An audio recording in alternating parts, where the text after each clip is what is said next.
Good afternoon, YouTube. It's Jonny Jetpack here on the end of a very rainy couple of weeks. Sunday afternoon, about, well, I guess it's evening time, about 7 o'clock, going out for a ride. And about to turn here on Mountain View Corridor, head north in the Salt Lake Valley. You can see all the clouds everywhere. Sun's hiding behind a cloud right now. But I'm just glad to get out. This morning it was pouring rain. All week it's been pouring rain off and on, and makes life kind of miserable for somebody that relaxes by jumping on his motorcycle. I'm sure you know how I feel. So what I want to talk to you about today is how I used to be a pyromaniac when I was a kid. And this all centers around a couple of incidents. Let me tell you first about something that happened when I was, I think, 11 years old, and then I'll go back in history from there. But the 11-year-old thing pretty much cured me of pyromania, and it's what I like to call burning grasshoppers with rubber cement and leg. So when I was a kid, I liked to play with fire, obviously.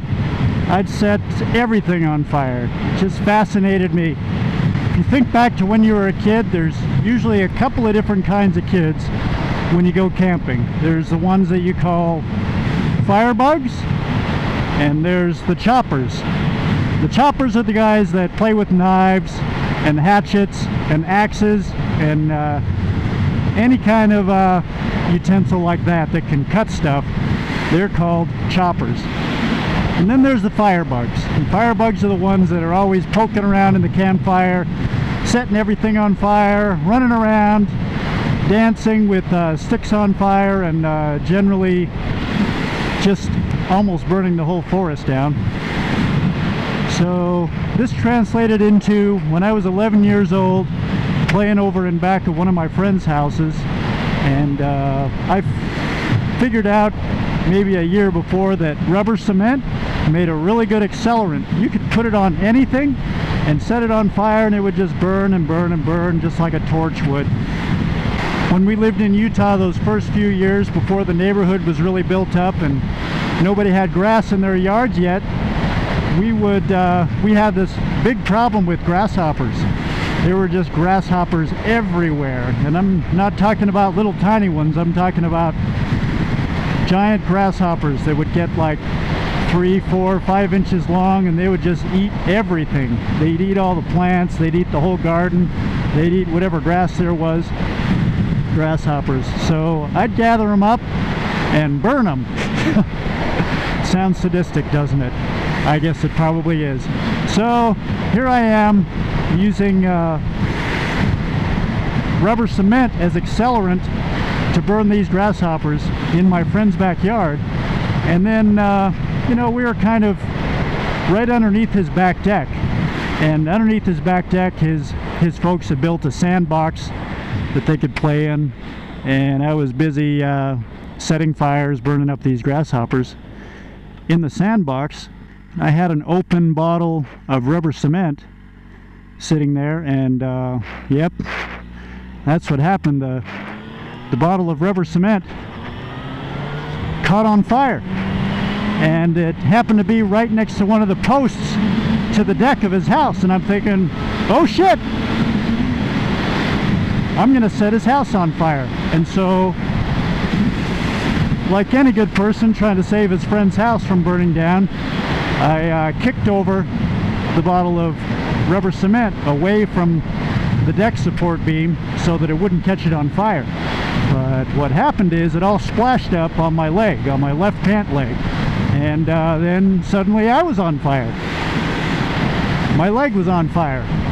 And so what do you learn in elementary school when you're on fire? Stop, drop, and roll. So what did I do? I stopped, I dropped, and I started rolling all over the backyard. And I had enough rubber cement on my pant leg that pretty soon there were these little patches of fire all over the grass. And one of my friends, he was chasing me around, you know, a little bit panicked, and oh no, John's on fire. And so he started stomping on my leg, and I'm rolling all around, you know, trying to put the fire out, stop, drop, and roll, and he's stomping on me. When my leg finally stopped burning, I stopped and pulled up my pant leg, and I was burned pretty much about 6 or 8 inches from the top of my sock line up all over the whole inside of my calf. And I was a little in shock, apparently, and I thought it was just rubber cement hanging off of my leg, because that's what it looked like. But really it was burnt skin and tissue and who knows what else. And yeah, my friends are sitting there kind of grossed out, I guess, and one friend goes in and gets his mom, and his mom drives me home. And long story short, after months of hospital visits and 1 2-week stay for a skin graft off of my upper right thigh, they cut skin off of my upper right thigh and grafted it onto my lower leg. Now I've got a nice scar, and that pretty much ended my career as a pyromaniac. So now let me backtrack back to other incidents in my past. There was the small incident of the carpet on fire in the basement, and then there was the bigger incident back in the Philippines of, and I'm pretty sure that my parents don't know about this one yet, but I was on a Cub Scout hike through the jungle, and one of the other Cub Scouts and me were we were flicking matches. You know what that is. You've got a box of matches, and they're wooden matches, and you kind of hold it up against the side of the box and flick it, and it catches on fire as it flies through the air. It's kind of cool looking, but what happened is I flicked one just right, and yep, sure enough, I caught the whole jungle on fire. And well, it surprised me how fast the jungle started on fire, and pretty soon it's as big as a house and spreading through the trees, and here come the fire engines. And you know, the scout leaders didn't know what happened. I don't think they saw it, but we're all running out of the jungle, and here comes all the fire engines, and luckily they caught it in time, because jungle fires in the Philippines are no joke. We had another fire actually that wasn't set by me. I think it was set by lightning, but it burned up the entire jungle all behind our house, and it was pretty serious enough that my dad was going around the house taking pictures of all of our belongings in case the house burned down. But in this case, I would say that it got about as big as a small house, and then the fire guys put it out in time. And to this day, I don't think my parents know about that one. Maybe they will now, maybe if they see this video. Hi, Mom! Yeah. Right out there is the Great Salt Lake. I was thinking maybe we'd zip out there and take a closer look. Hopefully it's not going to rain on me. I mean, I don't mind a little rain or anything, but it's just been ridiculous lately. It's more rain than I've seen in any 2-week period in Utah in, I don't know, maybe never. Here we come down into Magna over the hill here. It's kind of the most western part of the Salt Lake Valley. Here we are in downtown Magna. First prize, a 1-week full expense paid vacation to Magna, Utah. Second prize, a 2-week full expense paid vacation to Magna, Utah. Yeah, it's kind of like that. If you're from Magna, I'm sorry.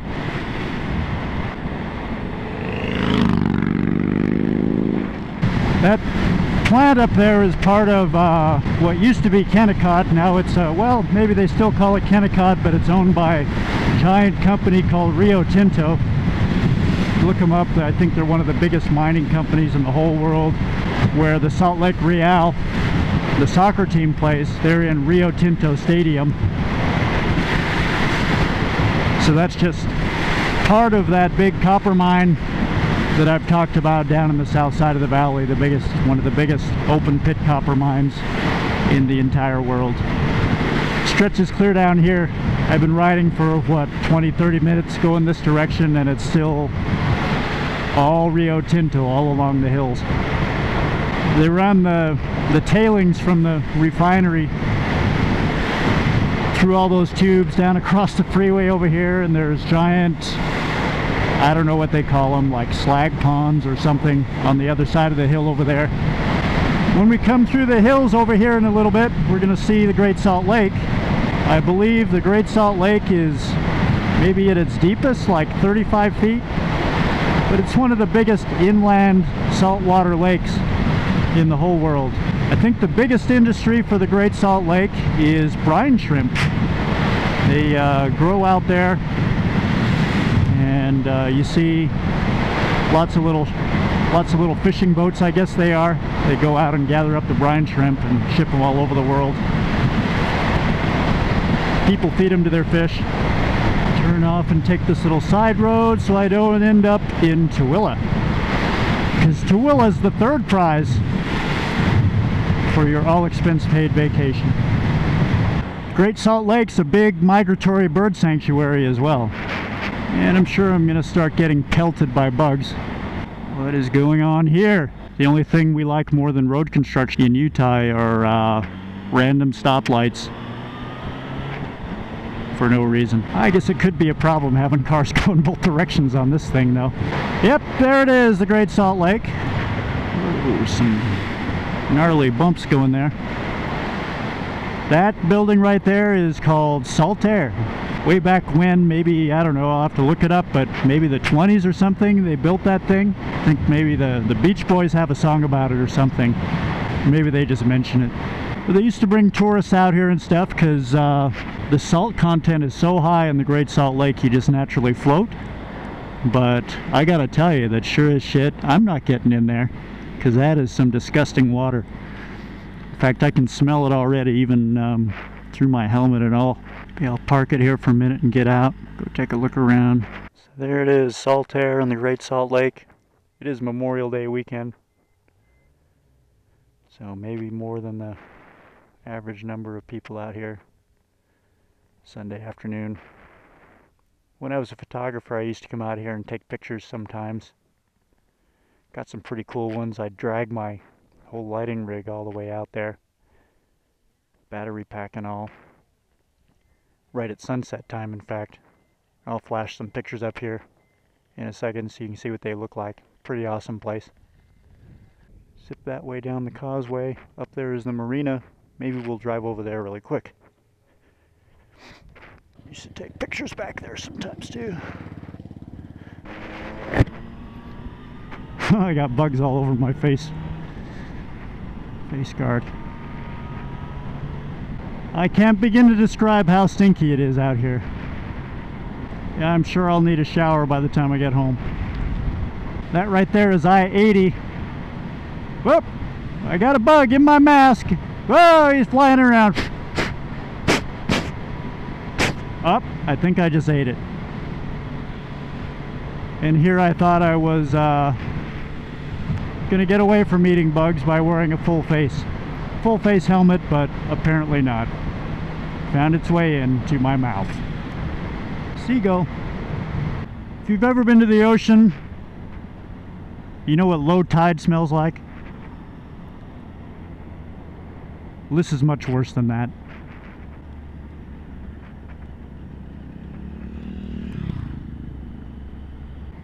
It is pretty though. Over there is called Antelope Island. Yes, there are antelope out there. They built a causeway on the other side that you can drive on all the way out to the island and tour around. And they've got buffalo and hiking trails and that kind of stuff out there. It's kind of cool. Maybe once. Back there was a sign that said entrance fee required. So I imagine up here in a second I'll just turn around and take off. But yeah, I've been over here before and taken pictures, and it's kind of fun. Looks like a little ocean marina, but it's really not. It's a lake, a big lake. This time of day You get out there very close to the water, it's just covered in bugs. Bugs all over the place. That looks like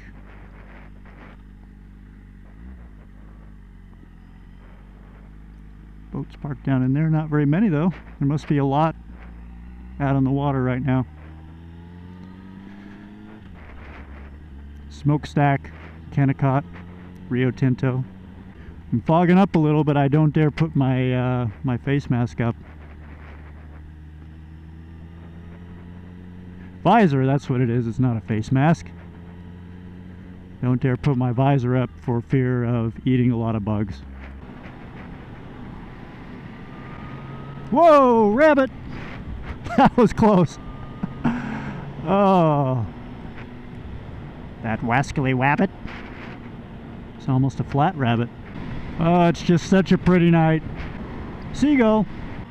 Every time I look up, there's more bugs on my visor. That's a visor, not a face mask, you idiot. No, winter maintenance.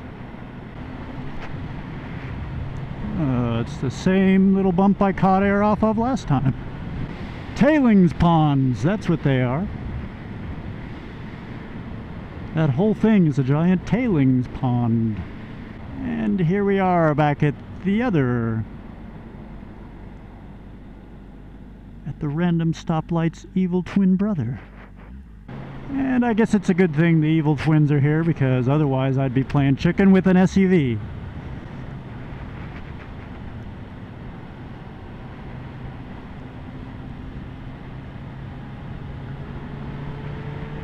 Deer! He changed his mind and went back the other way.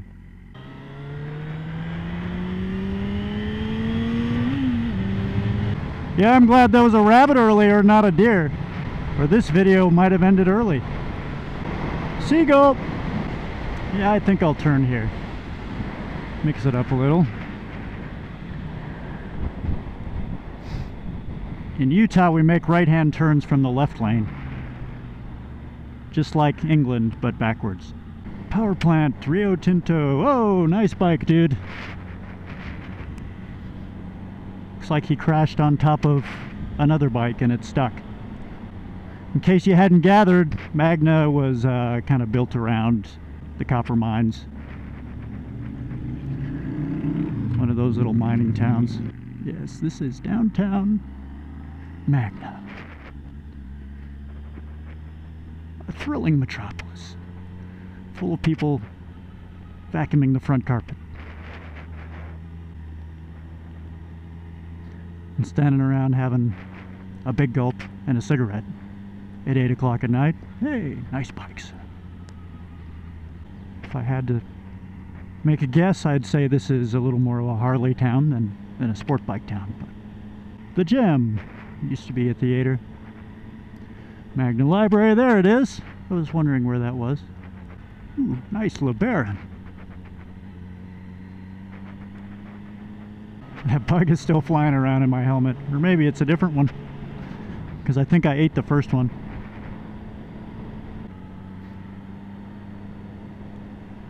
Here we are back to the main road.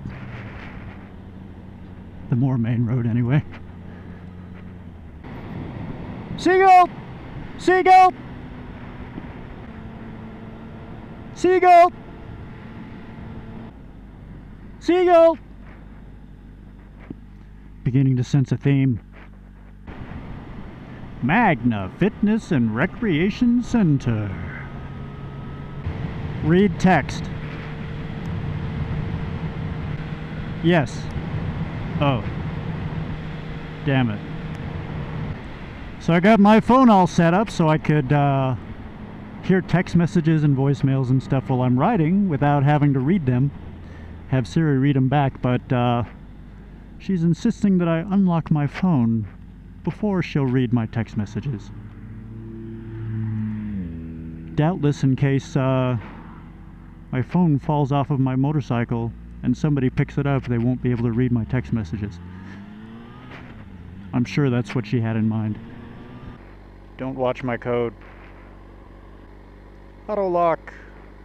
Never. cold hands. On the road again. I just gotta wait to get on the road again.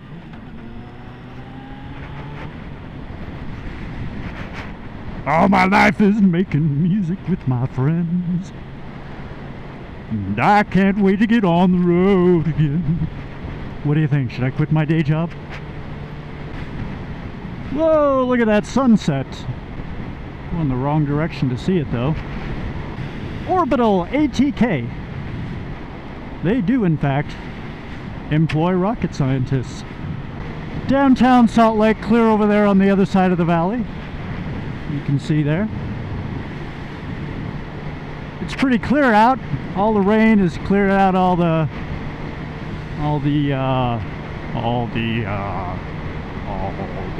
pollution and all that kind of stuff out of the air, so it's nice and clear. I think a bug is biting my face.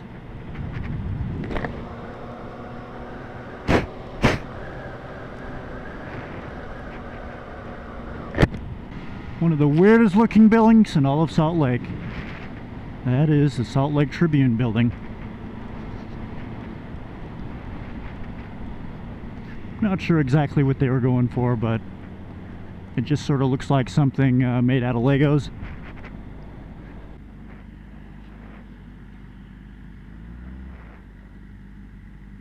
Where's my Frosty? Use alternate route. 5600 west closed at 6200 south. You know what? I think I'll take an alternate route. In fact, if I turn right here, I can get right back on Mountain View Corridor and it'll zip me all the way home. Won't that be pleasant now? Whoa, what is going on there? Good a spot as any for a portrait of that fine-looking individual. Did I say that? It's getting pretty cold out here. Curious. Ambient temperature 68 degrees. Here we go, Mountain View Corridor. First day I bought this motorcycle, rode right down this hill in the pouring rain. Scared to death, truthfully. I mean, it was pouring. Thunder and lightning. I pulled and went up that road and found like this apartment complex and hid underneath there somebody's parking stall till it let up a bit. Sunshine on my shoulder makes me happy. Hurry up and wait.